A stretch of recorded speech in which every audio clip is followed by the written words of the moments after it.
Hey all, here are OS Reviews. Today we're taking a closer look at the Mobvoi TicPods ANC. These are active noise cancelling wireless buds which sell for under $70, sometimes goes on sale for less than that. So they're yet another pair of budget-conscious wireless headphones that tries to rival that of the more expensive, say AirPod Pros. Great if you're often in loud environments. Now Mobvoi is the same company that makes the Tic watches, which are pretty popular smartwatches that we've seen in the past, and they have also made other TWS buds as well that we've reviewed, but the TicPods ANC is more of a simple device, really budget conscious.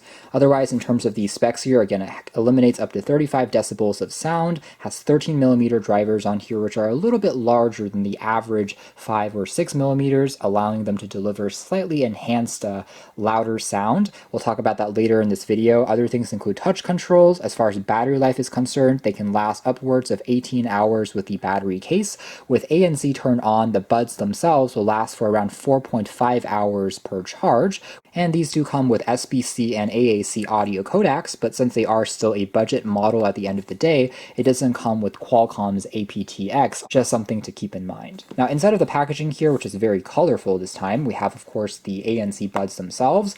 We also get some spare silicone tips to get a more custom and snug fit, USB Type-C charging cable, as well as the assortment of user manuals, and this time you even get some neat looking stickers. As far as the battery case is concerned, it's just constructed out of a polycarbonate plastic and feels decent. There's the USB Type-C charging port on the bottom, and that's pretty much it, so very simple and to the point. If we compare it against some other popular TWS style buds, like the regular AirPods, you can see the casing is a little bit wider, but the thickness is comparable overall. It is going to be a little larger though than the aforementioned TicPods 2 Pros. Here they are side by side. Now, whenever we open up the battery case here, the buds basically will automatically turn on and start pairing with your device. And then just like the AirPods, as aforementioned, they also have some serial number information printed on the inside of the casing here. Overall, the buds are also held into place magnetically, so they're pretty secure. They don't fall loose or anything like that.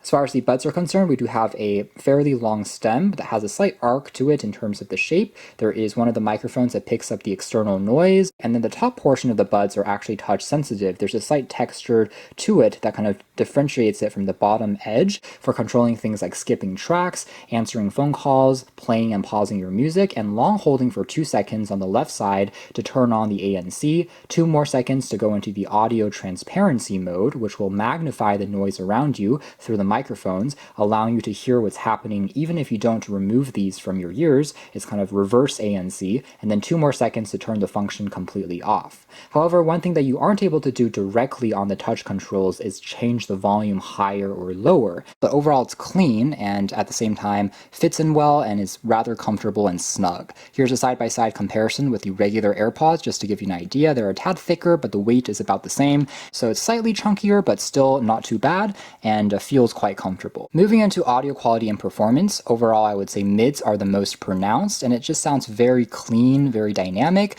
and definitely sounds better than the price would suggest. Whenever you're listening to an acoustic instrumental, the pluck of a guitar, it resonates and just sounds very satisfying. It actually has plenty of detail, again, especially in the mids, and it gets plenty loud and doesn't really have any distortion, any hissing or humming in the background that I was able to hear. Very clean even as you're pausing and playing the music, no problems there. Bluetooth 5.0 is helping you get a pretty good connectivity range overall. I didn't have any issues in terms of getting any popping or disconnections either in my testing, so I'm glad to see that despite the lack of a aptX support on these.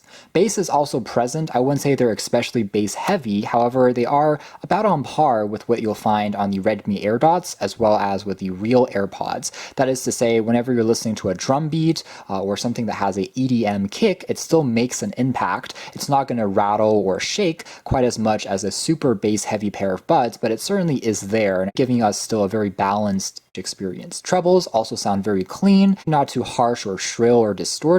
You can still listen to the textures of a singer's voice, and has surprisingly a good amount of detail in the treble reproduction as well. When it comes to the other functionality like the ANC, it also does make a noticeable difference when you turn it on versus having it off. Again, it's not going to be industry leading compared to say some of Sony's or Bose's pair of buds. However, those are also maybe 3 times the price of these.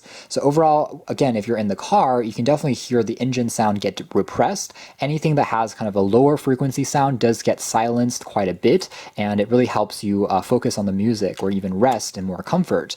Although some higher frequency sounds like humans' voices can still pass through even with the function turned on. Audio transparency mode was also done right, so I was able to hear people around me, again, without removing these. Finally, I would say that the connectivity and latency is also, again, very good. So you're able to listen to music, left and right sides never got out of sync with each other, and also for watching videos on YouTube and Netflix, I found them to still be enjoyable. The mouths of actors and people were never really out of sync too much with the audio coming in, so it was still pleasurable for watching movies with. One thing I will say though is, again, if you're gaming, it doesn't have necessarily the lowest latency in the world, so if you're expecting the fastest connection between a shutter of a gun trigger and also the sound coming in, that might not be the case here. You probably would want to find something with a low latency mode. So that's more or less it as far as our hands-on review of the Mobvoi TicPods ANC. Again, a budget-conscious pair of active noise canceling wireless buds, but this time from a more reputable brand than something a bit more generic like we've seen in the past from Amazon.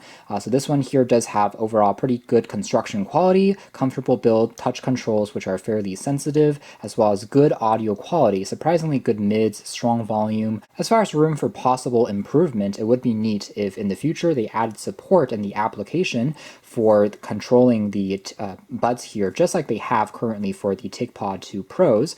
Would be nice, since the TicPod 2 Pros allow you to change things like the EQ as well as to tweak the controls so that you can customize the taps and clicks to do other things if you want to remap them. You can check out more details if you're interested in the links down below, but for now that's been our video. Thanks for watching here at OS Reviews. That's been the Mobvoi TicPods Active Noise Cancellation.